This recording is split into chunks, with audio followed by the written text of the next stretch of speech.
Sí, Senador Jorge Londoño. presidente, gracias. El informe lo voy a presentar en- a nombre de la bancada, presidente. ¿Cuánto tiempo necesita, senador? Yo creo que unos 20 minuticos. Perfecto. Adelante. Bueno, presidente, muchas gracias. En cumplimiento de lo establecido por la Constitución en su artículo 215, la bancada del Senado de la Alianza Verde radicó el 22 de julio el informe de conveniencia de la segunda declaratoria de emergencia económica, social y ecológica. Para contextualizar nuestra negativa a esa declaratoria, me permito citar la sentencia C-216 del 2011, que declaró la inexequibilidad de una segunda declaratoria de emergencia económica, social y ecológica por 5 razones principales. La primera, porque no se sustentó que los motivos de la segunda declaratoria se hubiesen podido solucionar con la primera declaratoria. La segunda, no se demostró que las primeras atribuciones bajo las cuales se desarrollaba la primera declaratoria no fueron insuficientes. Lo tercero, porque no se demostró por qué era necesaria una nueva declaratoria de emergencia. Y este cuarto, que nos parece fundamental, porque los hechos de la nueva declaratoria no eran ni novedosos, ni impensables, ni inusitados para acudir a una segunda emergencia. Y en quinto lugar, dijo la Corte en esa sentencia, no se superó el juicio de los medios ordinarios. La Corte Constitucional dijo textualmente, permítanme abrir comillas, la mayor rigurosidad que debe aplicarse en el examen de la nueva declaratoria de emergencia proviene, a más de las características propias con las que deben ser utilizados los extraordinarios poderes de un estado de excepción, subrayo, de la circunstancia de que el gobierno tuvo la oportunidad de utilizar dichas facultades para algo que ya se preveía desde la primera declaratoria de emergencia. Con base en esa sentencia de la Corte Constitucional, entonces nosotros emitimos nuestro concepto. Las cifras son preocupantes. Más de 13.154 fallecidos, más de 4 millones de personas sin empleo, un 24.9% de desempleo, más del 50% de pobreza monetaria del país y 397.623 casos COVID al día de ayer. Somos el octavo país con más casos de ese virus. ¿Cuáles son los antecedentes de la declaratoria de emergencia? El 17 de marzo se declaró la primera emergencia y ya, pues, para ese entonces se sabía lo que había ocurrido en otros países, que era desocupación, pérdida de vidas, afectación a la economía, problemas en el sistema de salud. El rol del Senado en esa primera emergencia, hay que decirlo, con todo comedimiento, y es una autocrítica, fue de verdad casi que vergonzoso. Ese hiperpresidencialismo del cual siempre hay que tener alguna sospecha, dice el profesor Gargarella, constitucionalista argentino, no actuamos como Congreso.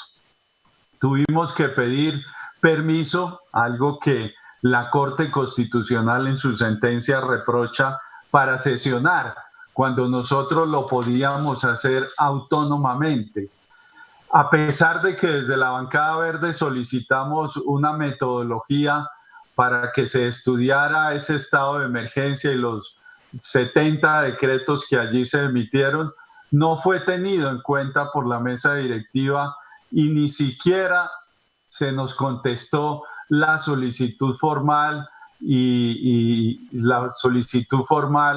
comedida que nosotros hicimos desde la bancada verde. Los informes de oportunidad y conveniencia no fueron votados. El artículo 215 de la Constitución en el primer informe fue ignorado porque simplemente se hizo una sesión, pero el Congreso, el Senado no se pronunció. Y es que el modelo de control constitucional para los estados de emergencia económica, social y ecológica y para los otros estados excepcionales, pues es un control muy completo el que trae el artículo 215. Allí involucra las tres ramas del poder. El Ejecutivo, pues obviamente expide esos decretos asumiendo la función prácticamente del Legislativo. Y el Legislativo pues cuenta con unos medios que son importantes y uno de ellos pues es precisamente el pronunciamiento expreso sobre el informe del gobierno, en donde pues se pueden analizar las causas que dieron origen a esa convocatoria.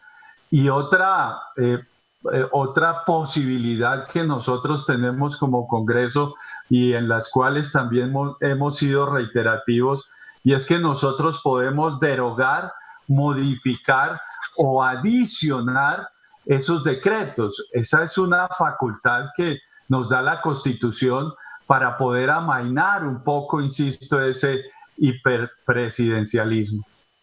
Existen pues dos criterios fundamentales para saber si la segunda declaratoria sí cumplía con todos esos requisitos, además de los que expresamos en la parte introductoria en la sentencia C-216 del 2011. El primer requisito es la oportunidad, es decir, qué pérdidas económicas y afectación económica, subrayo esta palabra, presidente y colegas, si eran previsibles desde el primer estado de emergencia, el decreto 417. Obviamente que ya eran previsibles.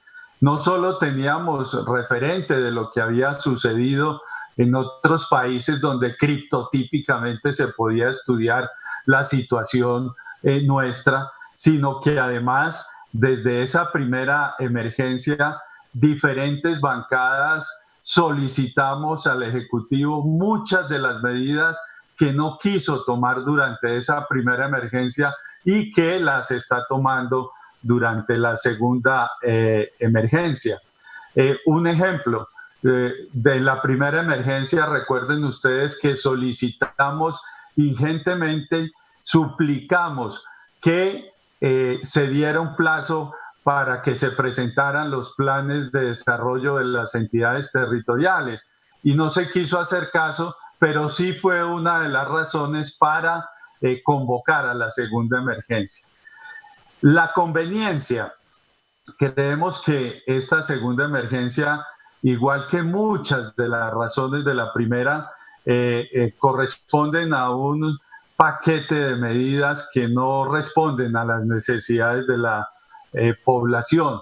Muchas de ellas no cuentan con un enfoque diferencial y redistributivo para las poblaciones más vulnerables. Y hubo algunas medidas, hay que decirlo, con comedimiento, pero también con una actitud crítica que pusieron en riesgo la vida de los colombianos. Baste citar la convocatoria de los días sin IVA. Eso fue nefasto para la vida de muchos ciudadanos y de muchas ciudadanas. Tenemos entonces 113 decretos durante las dos emergencias. Es decir, es la producción, colegas senadores y colegas senadoras, es la producción legislativa del Congreso en 2 años. Las causas que motivaron la segunda declaratoria, entonces, insistimos, ya eran previsibles. La verdadera causa es que el gobierno de verdad desestimó la grave situación y diseñó un paquete que fueron tardías e insuficientes, a pesar, reitero, de las alertas que nosotros prendimos en varios sectores. Pienso que en las diferentes comisiones, a través de los debates de control político, fuimos reiterativos y propusimos muchas soluciones que no se dieron en la primera convocatoria. La falta de prevención e insuficiencia de ese primer paquete no puede ser entonces las causas, la razón, la motivación para una segunda declaratoria de emergencia.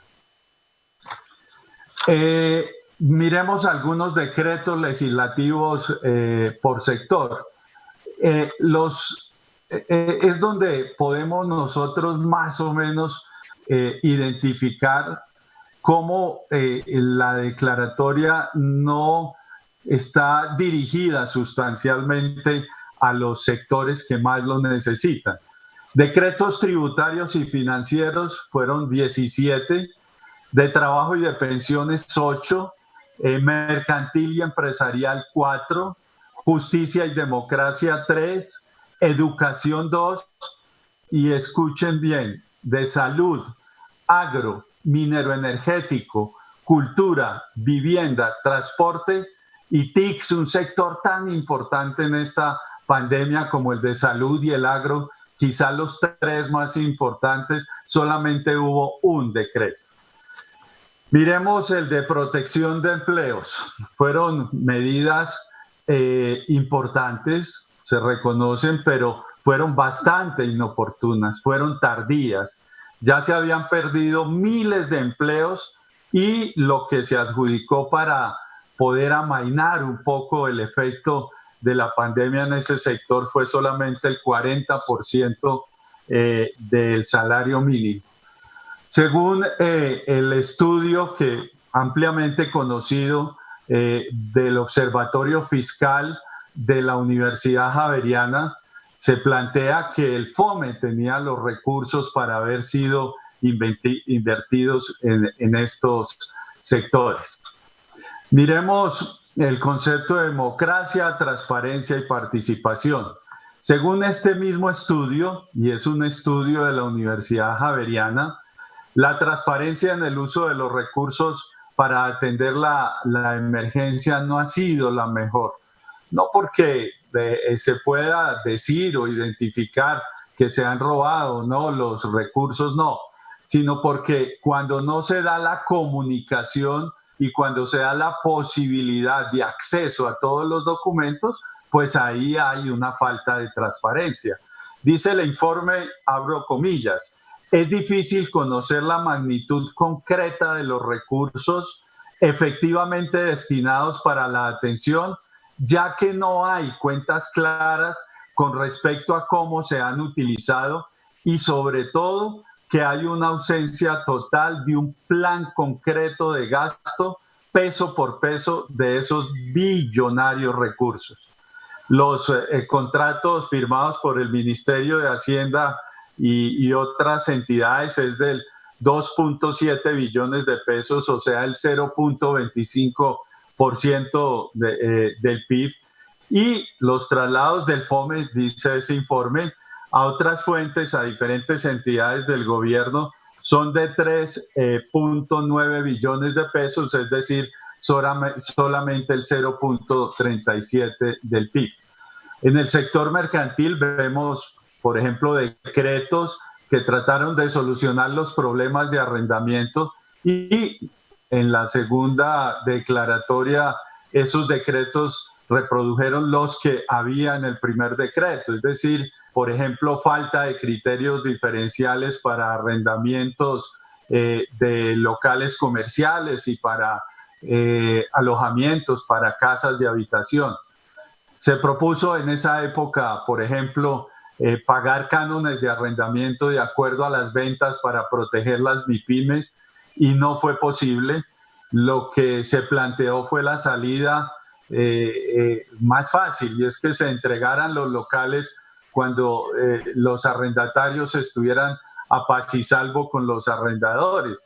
Esta fue una estocada para las MIPYMES que son parte fundamental, parte esencial de todo el andamiaje económico de nuestro país. En el sector agropecuario las medidas también no solucionan el problema de fondo del sector agropecuario. Y eso lo vemos, lo decía el senador Robledo, en el proyecto de presupuesto donde al agro se le rebajan su presupuesto. Es de verdad inexplicable que los campesinos en esta pandemia fueron quienes pusieron el pecho para que no hubiese desabastecimiento alimentario en las ciudades, y el gobierno, y ojalá no nosotros, le pagamos mal a esos campesinos que tanto esfuerzo han hecho para evitar la hambruna.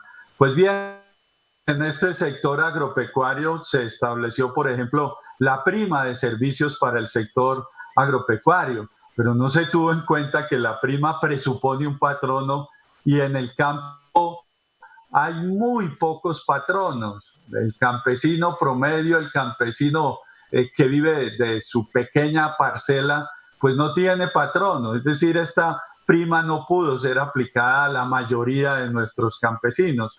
Y entonces fueron las grandes empresas del campo las que se quedaron con este dinero de esa prima.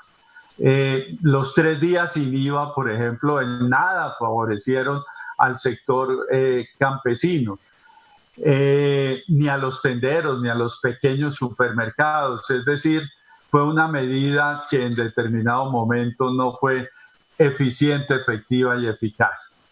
Algunas conclusiones, presidente. La segunda emergencia fue inoportuna e innecesaria por cuanto ya era previsible lo que iba a suceder. Uno de los requisitos que establece la sentencia que mencionamos en la parte introductiva. Segundo, la función del legislador, que es la de equilibrar los poderes, deliberar y asumir la tarea de diseñar medidas estructurales que permitan la crisis, ha estado amainada por culpa nuestra, por culpa de los legisladores que no hemos entendido seguramente que en este momento lo más importante no es hacer más y más leyes, sino que en esos 100 y pico de decretos se encuentran todas las medidas que nosotros podríamos o derogar o adicionar para solucionar esta grave crisis.